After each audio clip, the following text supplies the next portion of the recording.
Bonjour à tous, bienvenue dans votre journal télévisé de NSB Info. Il est 16 h de l'après-midi à Bandung et aujourd'hui avec moi Nur Hanifa, je vous accompagne pour vous informer des dernières actualités en temps réel à UNPAD, Indonésie et dans le monde entier. Et maintenant, nous commençons avec joie de la localité le 1er mars du Ramadan au campus. Notre reporter Dahlia Faik est allée à la rencontre de MRO ou la grande mosquée de l'UNPAD. Dahlia, s'il vous plaît. Merci Nour. Bonjour à tous. Cette année, le Ramadan est plus festif pour les étudiants de l'UNPAD avec l'ouverture d'un nouveau marché de Ramadan situé à la grande mosquée de l'UNPAD. Ce marché offre aux étudiants un espace de partage, de découverte et de convivialité. Cet événement a été initié par les étudiants eux-mêmes avec pour objectif de célébrer le mois sacré du Ramadan tout en permettant à chacun de découvrir des savoirs traditionnels et des spécialités culinaires. Comme vous pouvez le voir, 19 jours après son inauguration, ce marché est toujours animé parce qu'il est situé au sein du campus et il propose une grande variété de plats ou bien de boissons typiques de Nusantara, ce qui en fait incontournable pour les étudiants de l'UNPAD et les habitants locaux à la recherche de plats pour l'iftar. Je pense que c'est amusant et animé, il y a beaucoup de nourriture, alors pour ceux qui ne savent pas quoi manger pour l'iftar, venez tout simplement ici. Tout d'abord, notre objectif principal est de donner l'opportunité aux étudiants de rentrer ici afin de développer leurs compétences en entrepreneuriat. Ensuite, nous avons aussi voulu offrir ce marché au public pour aider les habitants à augmenter leurs revenus pendant le mois de Ramadan. Nous espérons que ce marché de Ramadan deviendra une tradition sur le campus chaque année. Une excellente façon de célébrer la vie ensemble et de profiter du plaisir du Ramadan. Voilà pour mon reportage à la grande mosquée de l'UNPAD. Je vous rends l'antenne, Nour, à vous en studio. Merci beaucoup Dahlia Faik, quel bel événement.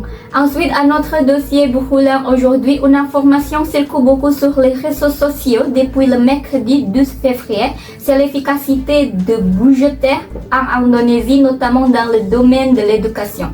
Qu'en est-il vraiment? Marc Belita a enquêté. Tout commence avec une capture d'écran de la présentation du ministère de l'Éducation qui a circulé sur les médias sociaux, suscitant de nombreux commentaires de la part des internautes.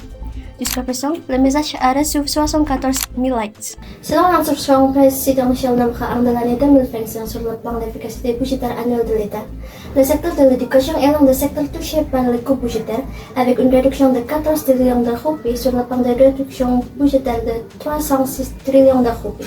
Ces réductions risquent d'amener la plupart des boursiers à abandonner leurs études, faute de pouvoir payer les frais de scolarité, et il est probable qu'aucune nouvelle bourse ne sera acceptée. Cette situation a soulevé l'ire des net citoyens, et en particulier sur la plateforme X. Pour vérifier cette information, nous entendrons la ministre des Finances, Sri Mulyani, sur cette question. Nous soulignons que la bourse KIPK ni sera ni supprimée ni réduite.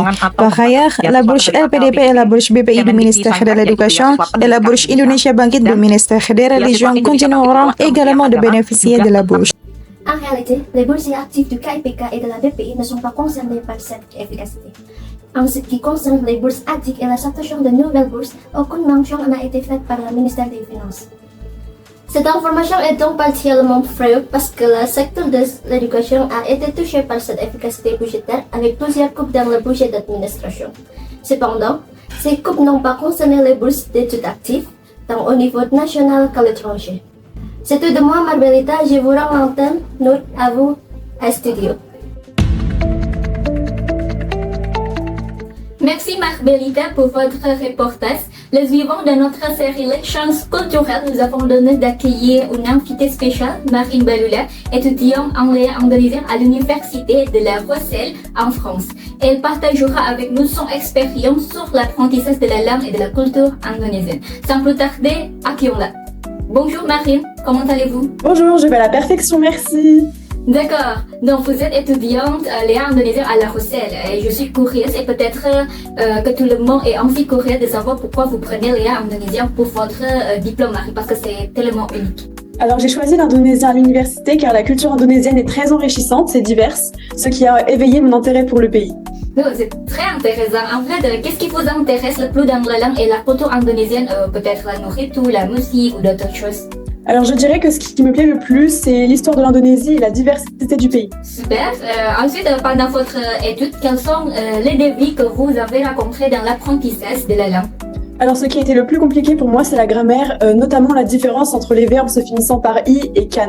D'accord, les grammaires, parce que moi aussi, c'est très difficile. Ensuite, parlez de votre étude à la université.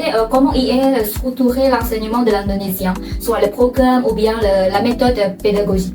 Alors on a des cours de civilisation, de culture, de grammaire, d'oral et d'écoute afin de s'immerger au maximum dans la culture indonésienne. D'accord, cela semble être une expérience incroyable, n'est-ce pas? Oui, selon vous, pourquoi les exemples culturels comme celui-ci sont-ils importants? Alors selon moi, ils sont bénéfiques afin d'en apprendre plus sur l'autre et de s'ouvrir au monde qui nous entoure. Et on peut aussi se lier d'amitié avec des personnes formidables. D'accord. Oui, c'est la dernière question. Et pour terminer, quel message aimeriez-vous adresser à ceux qui peut-être voudraient apprendre l'indonésien? Alors il faut surtout pas hésiter parce qu'en apprenant cette langue, vous entreprendrez un chemin infini de découvertes et de richesses culturelles. D'accord, merci beaucoup Marie pour ce témoignage enrichissant. Nous vous souhaitons plein de succès dans votre apprentissage. Au revoir. Merci, au revoir.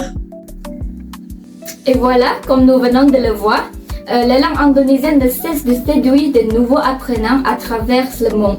Un bel exemple de l'importance des exemples culturels dans notre société moderne.